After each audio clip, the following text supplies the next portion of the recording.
What is going on, everybody? Weedle here, and we are back again with another Sun and Moon Wi-Fi battle, and this one's going to be against Robert, a person I battle off my Discord server. So if you guys are interested in a Sun and Moon Wi-Fi battle and trade Discord chat room and a place to hang out and find Wi-Fi battles, definitely check out my Discord server. A link will be in the description. Now, me and Robert are having a never use battle today because never use is a fun tier, and people just keep challenging me to the never use tier. As Robert's packing a pretty fun NU team. I think this is the team that Blunder used in his recent Never Use live, so I know most of the sets actually. Unfortunately for him, that's the kinks of being, subscribed to the popular PokeTubers. As I'm using a pretty fun team featuring Shedinja and Z Celebrate Vaporeon. Most of these Pokemon you've seen before. I know I've been using Relicanth a lot of my battles recently, but I just have an obsession with the Pokemon, and I have not been using it much in this generation because there's no Talonflame to counter, so it just hasn't been able to get usage, so I'm just making sure to let you guys know that I love Relicanth. So yeah, we're going to get right into this battle. I'm just going to decide to lead off with my Houndoom as my opponent is going to lead off with the Uxie. I figure the Houndoom is my best lead overall as it just beats Uxie, it beats Musharna, and it just is a decent lead overall. But I'm going to anticipate either the Trick Room or the Stealth Rocks, as thankfully my opponent decides to click Stealth Rocks. I figure with Shedinja and no Rapid Spinner on my team that Stealth Rocks would be a priority, and considering I had Houndoom and on Uxie, I had no reason to just pivot into Xatu. Unless I was anticipating Stealth Rocks, and in that instance, I would just go for Dark Pulse because I have, the nice lead. But, it works out for me. As now we're just going to click Heat Wave onto the Uxie, as it does do absolutely nothing because we have no special attack investment. As now my opponent's going to set up the Trick Room. But now my opponent's going to click U-turn here, and a U-turn right out of here, and decided to bring in the Cradawable right in on me. Can you feel it, Mr. Krabs? I love that nickname, by the way. But unfortunately for my opponent, I do decide to click the Heat Wave. If I decided to click Psychic there, it would have been very bad for my opponent. But I just click Heat Wave. But I'm not really too sure why my opponent brought in the Cradawable in the first place instead of Cofagrigus. It really made me confused, but I guess he just really wanted to use the Cradawable. But yeah, I'm going to switch into Relicanth here as I'm going to go for the Ice Hammer and not do too much damage. It does do a decent chunklet considering I am max defense, max HP, but we still tank it rather nicely. And he has Life Orb, so that's just Iron Fist boosted stab Ice Hammer coming off Life Orb and like a Machamp attack stat, so pretty damn respectful. But I do believe I would rather use Machamp for Trick Room, or maybe not because Ice Stab is probably handy. I don't know, I'm probably talking out of my ass at this point. This seems like a pretty solid Trick Room team if Blunder used it, right? So, I'm going to bring in my Shedinja here to switch into the fighting type attack. And I know that this Cradawable carries payback because of Blunder's live. But my opponent, I'm going to click Endure here because I am an Endure weakness policy Shedinja set because this set is hilarious. I'm going to click Endure because I don't want to lose any hit points, essentially. And yeah, you can activate your weakness policy without, taking damage, which is pretty hilarious. I just find that very amusing. And I know the Shedinja set is garbage and probably the worst Shedinja set in existence.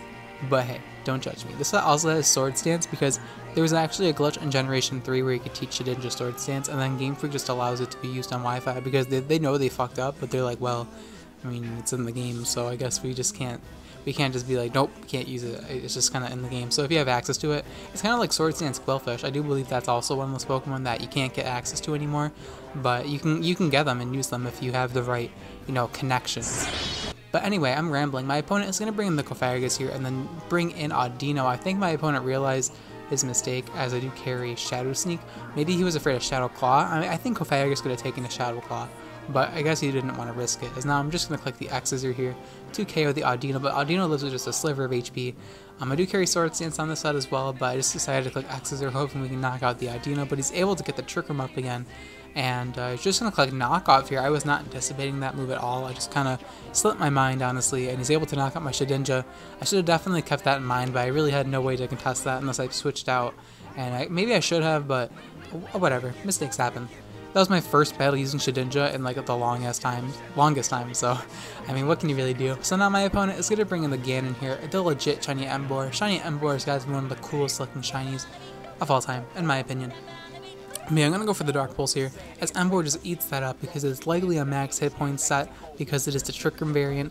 But yeah, my opponent is going to go for the Hammer Arm here with this Emboar, and it should be able to knock me out, but Houndoom does have the Focus Sash, and thankfully my opponent was unable to lay up the Stealth Rocks thanks to Xatu, and that is why I love running Xatu and NU, because Magic Bounce is just so handy to have to just not even like counter stealth rocks because they can be played around, like magic ones can be outplayed, but you still prevent stealth rocks. It still like makes your opponent think twice about clicking stealth rocks, and overall it works very well for mind games, and I just love it a lot. But yeah, we're actually able to knock out the Embor with the counter.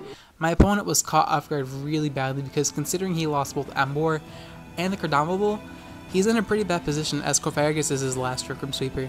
And I'm just going to bring my Vaporeon here to tank the Shadow Ball, as I figured Cofagrigus is just going to click that. And yeah, we are able to take the Shadow Ball alright, I guess, because we have no special defense investment at all. We have some HP, some speed, and some special attack investment. But yeah, we're going to go for the Z Celebrate here, as this set's pretty fun. I wanted to try it out because I did face it a long time ago on one of my battles, and I got inspired. So I asked someone to gen me one, and yeah, we're using it. So we're gonna go for Z Celebrate here with my Vaporeon, and congratulations, Shaniqua. And my opponent is gonna set up the Trick Room and set them up all over again, but I should be able to take any one hit my opponent wants to go for, as my opponent ends up carrying the Ghost Z move. Not what I was anticipating. I thought he'd be a Life Orb set or something, but yeah, he's actually Never Ending Nightmare, which Blunder did use in his life, so, but I kind of forgot about it. I'm so used to Trick Room Cofagrigus being Life Orb or Leftovers, not Never Ending Nightmare, but I can see it being useful. You get that nice nuke on stuff that can tank and attack, like Vaporeon. So my opponent's going to go for the freaking, Never Ending Nightmare, and Vaporeon is going to be able to tank that thanks to the Z Celebrate, given all my stats +1, which definitely makes Vaporeon really bulky.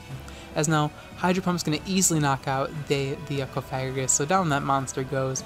And my opponent is pretty much out of Trick Room Sweepers. All he has left is Audino, Uxie, and Musharna, and let me tell you guys, they are not sweeper Pokemon. Uxie's already revealed Trick Room, U-Turn, and Stealth Rock, so it's unlikely it can really touch me. Musharna could potentially carry Calm Mind and like be the stored power set and destroy me. That could be scary, but this Hydro Pump is still going to do a lot of damage and nearly knock out Musharna, so I couldn't even afford to set that up on me. And it's looking pretty bad for my opponent at this point. He's just going to Psychic and knock out my Vaporeon. It did do a lot of damage to his team though. Considering I didn't even play it that great, the Vaporeon did alright in this battle, no lie. But I'm going to bring in my Houndoom here. The Trick Room did wear off, so I can just bring this thing in freely, and I can just proceed to click Dark Pulse. Actually, the Trick Room did not wear off yet. What am I saying? I think I thought it did, but it didn't. So it could have actually killed me with Signal Me, but he ends up carrying Healing Wish. And my opponent, I don't think he carried a way to hit me. I could be wrong, but he's actually going to go for the Healing Wish and then bring back an Audino because he had no other Pokemon he could bring back. And that's the surprise factor of Counter Hounding coming through, because if he kept Embor alive, he could have Healing Wished it with the Musharna. And then I'm pretty sure the Audino also carries Healing Wish, so he could just Healing Wish back the Embor over and over again. But thankfully the counter was able to catch him off guard. And now we're going to be able to go for Destiny Bond here with my Houndoom, as my opponent is going to decide to just go for the knockoff just to knock me out. Unfortunately, the Audino is not going to be able to appreciate this Destiny Bond, and that is why I love this Houndoom set. It very frequently gets 2 kills in exchange for its life, and I use this set pretty frequently in my videos, so I'm surprised it still works on people, but I guess counter Houndoom isn't the most common Pokemon in the world, for good reasoning, because just counter lead sash Pokemon are very uncommon. But, I use uncommon stuff, so you gotta expect everything from me, man. But yeah, my opponent does forfeit here because he knows my Tropius, he knows my sub-Dragon set, and he knows that Uxie just U-turn is gonna lose to me, so he decides to forfeit to save us a couple of turns. And yeah, I hope you guys did enjoy this Wi-Fi battle. It just showcases both the strengths and weaknesses of Trick Room. My opponent lost all of his Trick Room Sweepers and then just kind of like lost late game because he didn't have any more raw power on his side. But if you guys did enjoy this Wi-Fi battle and want to support my YouTube channel, please be sure to Continental crush that like button, as it means the world to me, and I really appreciate you guys' support. It means the world, like I said, and I don't know, I just love you guys a lot. Anyway, the question of the day is going to be, which Pokemon is your favorite sweeper to use under Trick Room? Let me know in the comments down below, as I'm very interested in what your guys' opinions are. Now, a personal favorite of mine that I have not used in Trick Room yet in this generation is Clamperl. Clamperl is a pretty troll Pokemon used under Trick Room. It's pretty funny with Deep Sea Scale. I think that's the item, or is it Deep Sea Tooth? But it doubles its special attack, and it's able to output ridiculous damage.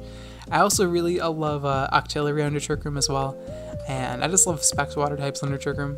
I don't know, it just seems pretty fun.